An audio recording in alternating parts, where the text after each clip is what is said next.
From being an OFW to being a food entrepreneur.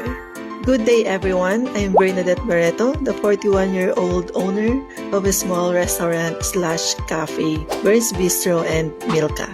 In this video, I will share the journey of our business. I'm a former OFW, a factory worker in Taiwan, a caregiver in Cyprus and Slovakia, and a call center agent kapag nasa Pilipinas. In December 2019, I decided na umuwi from Slovakia at magstay na sa Pilipinas para dito na mag-work and be with my kids. The following year, I got pregnant with my third child as the COVID pandemic began, so nakaranas kami ng matinding hirap.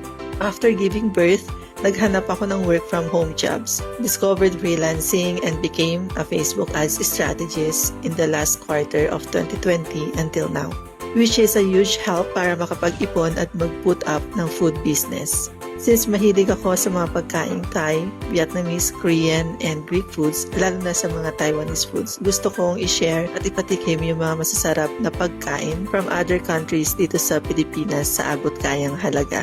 We started to build and open Burns Bistro last March 2023. First few months, marami naghahanap ng mga nauusong drinks, kaya naisipan namin mag-develop at maglabas ng maraming options para nandito na lahat ang hahanapin ng customers.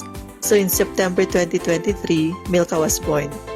Meron ng mga iced coffee, fraps, milk teas, fruit shakes,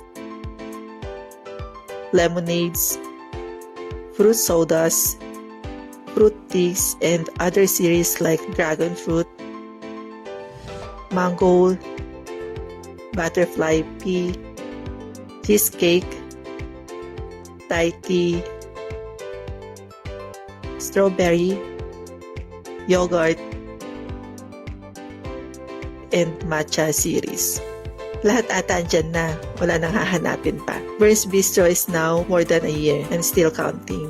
Maraming challenges along the way like handling employees, finding the cheapest supplies,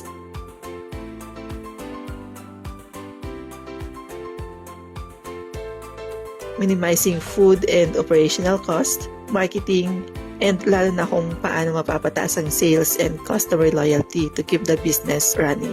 Kaya naman we make sure na laging malinis at consistent yung taste and quality ng food and drinks that we serve while staying affordable to people. It's our mission to serve delicious and affordable multinational dishes while being able to hire people to help them provide for their families. So sana keep on supporting our bistro. Thank you!